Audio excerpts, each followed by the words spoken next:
You mean the laptop is now another Russia hoax? That's exactly what. Is this where you're exactly going? what. This is where he's going. The laptop is Russia. Gentlemen, I want to stay on the issue of race. You have to be kidding. Here we go again with Russia. Russia did it. Russia influencing everything, and we should be so suspicious. They did it in 2016, they tell us. In 2020, and they're doing it again. Yes, the New York Times reports that Russia amps up online campaign against Ukraine before U.S. elections.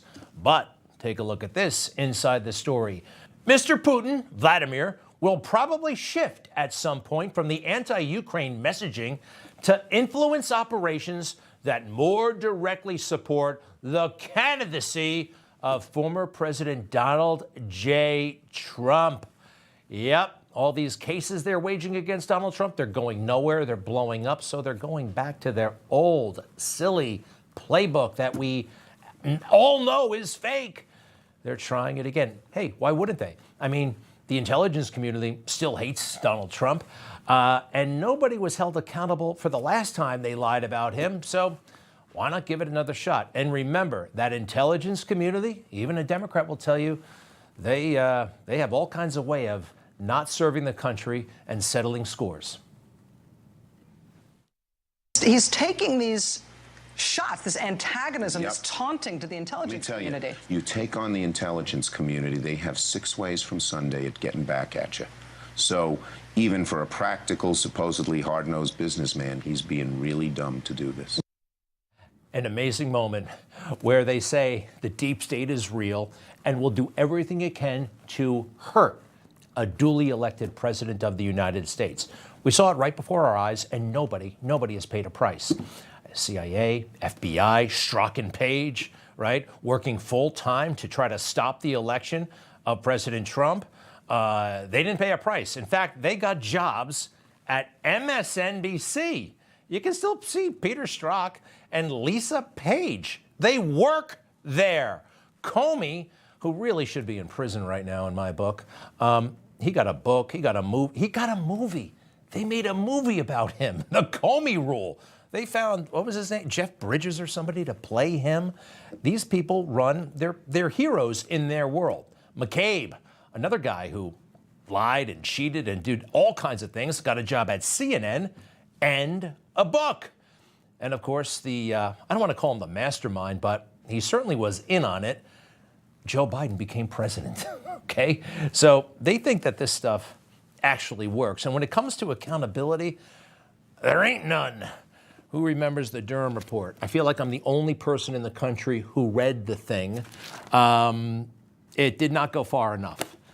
It was decent, but held back so much. And Matt Gaetz, he read it, and he knew it was not what it should be, and he called Mr. Durham out right to his face. This whole thing was an op, Mr. Durham. This wasn't like a bumbling, fumbling FBI that couldn't get FISA straight. They ran an op. So who put Mifsud in play? You don't know, do you?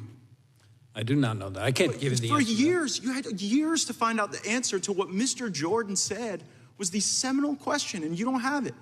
And it just begs the question whether or not you were really trying to find that out. I don't think he was. I think he was trying to protect the swamp like they all do. They have more allegiance to buildings and institutions than the Constitution of the United States. Not Matt Gaetz, but Mr. Durham, the guy with the goatee for some reason. All right, remember, they're going to try this game again. Russia, Russia, Russia. Meanwhile, a horrible crime, and yes, a beautiful moment. A police officer, something about when this police officer died, how this police officer died. Officer Diller, we all know about it. Not every police officer who falls in the line of duty gets this kind of attention. He deserves it. In part, the attention is because, well, how it happened in the middle of the day in Queens, New York, a routine traffic stop. The alleged killer, by any measure, should still be in prison, never should have been out on the streets. And that goes for the alleged accomplice as well. And the response from the White House, typically anemic and lame and reluctant. What did Karine Jean-Pierre? Our hearts go out, obviously, to the officer's family. Not mentioning the officer's family's name, no flags at half-mast. They just want to, this is not the kind of story that fits their narrative. They want it to go away. Oh, but they will take a few shots at Trump and Republicans. They're ultimately to blame. Violent crime surge under the previous administration, which repeatedly attempted to cut the cops program, all of their budgets targeted that key funding for the police, and congressional Republicans just proposed doing it again. It says nothing, has nothing to do with federal grants, okay? The entire culture changed, and that change was driven by the left, where shoplifting now is essentially legal. This is unenforceable. You can't stop it in most jurisdictions. This is chaos sowed by the left. They embrace this, and they are afraid to say law and order. And they embrace criminals like George Floyd. Yes, George Floyd. So many lies about this case. He was not murdered. And you can watch that film about Minneapolis, a documentary that came out a few months ago, and you'll know more than anybody in the fake news. Joe Biden is on the wrong side of history in that case and just about every other. Embracing the Floyd family, I have nothing against them, but their father simply wasn't a hero. And he's with race hustlers like Al Sharpton and Crump and the rest. He's always wrong. And our guy, I'm sorry, he's always right.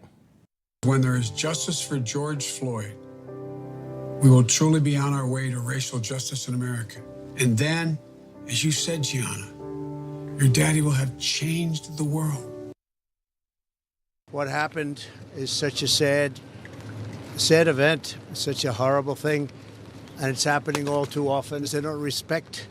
They're not given the respect. The police are the greatest people we have. There's nothing and there's nobody like them, and this should never happen. We have to stop it. We have to get back to law and order. We have to do a lot of things differently because this is not working. It's kind of amazing how they portray Trump as this threat to democracy. But you have the president, the so-called defender of democracy, who's embracing a career criminal, lying about a case, trying to make people afraid of each other. It is so cut and dried in my book. And look at this. There is such affinity between law enforcement and President Trump. It's natural, it fits, he gets them, and they get him. And it's pretty amazing to watch. Joe Biden, it's not the same with him. He has contempt for law enforcement, for anybody in uniform, police, military. He actually calls them stupid, right to their face. Well, I recruited Johnson to the academy. I just want you to know that. Let's clap for that, you stupid bastard.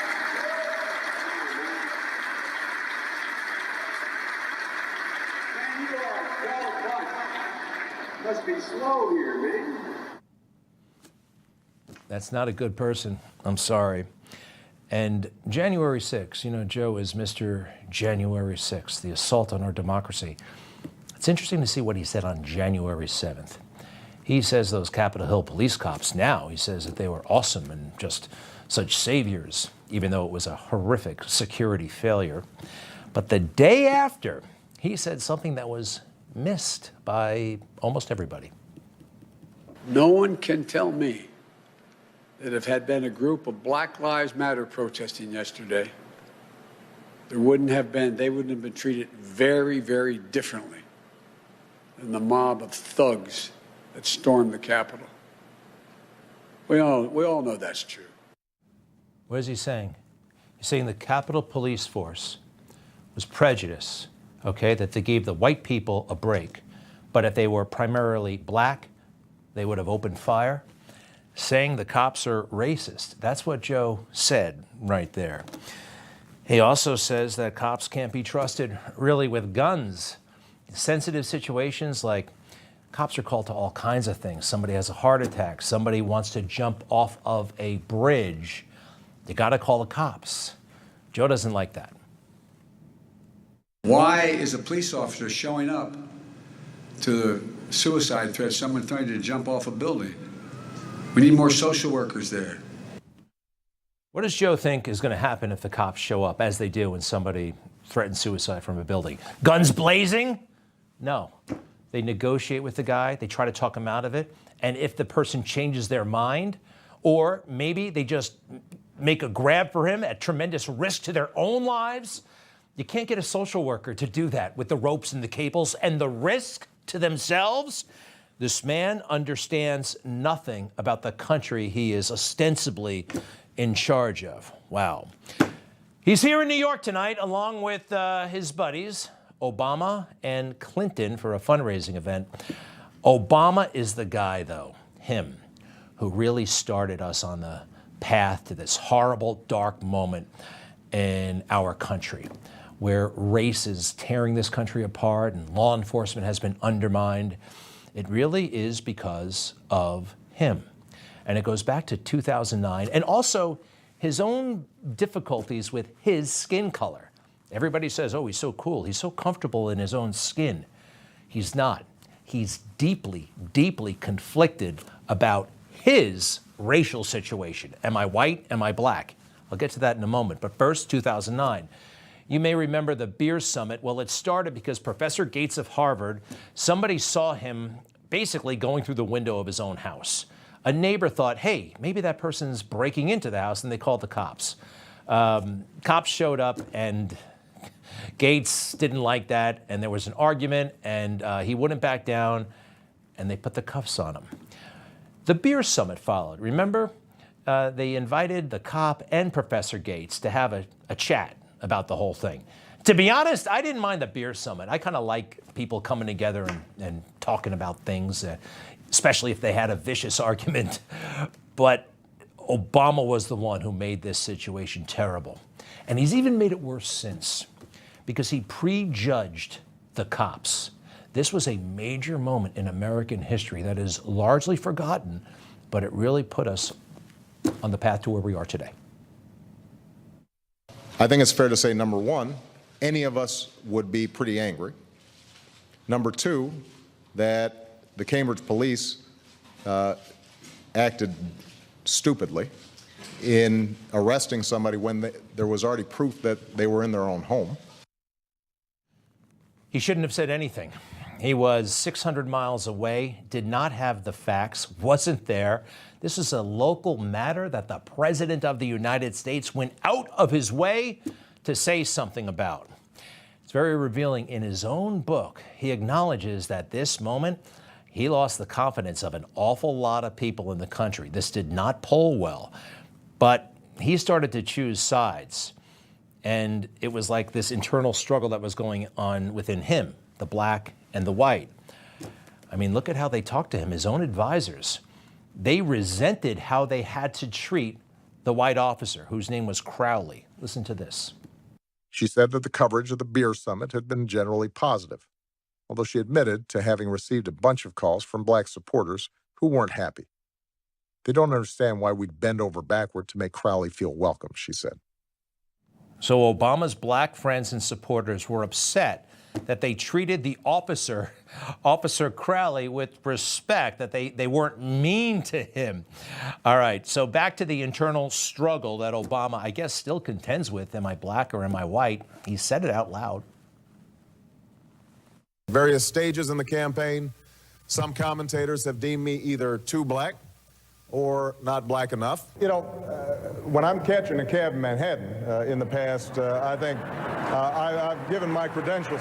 Part of my challenge growing up was to figure out how do I function as someone who is black, but also has white blood in me. At the beginning, people were wondering, how come he doesn't have all the support in the African-American community? You remember that? Well, that was when I wasn't black enough. Now I'm too black.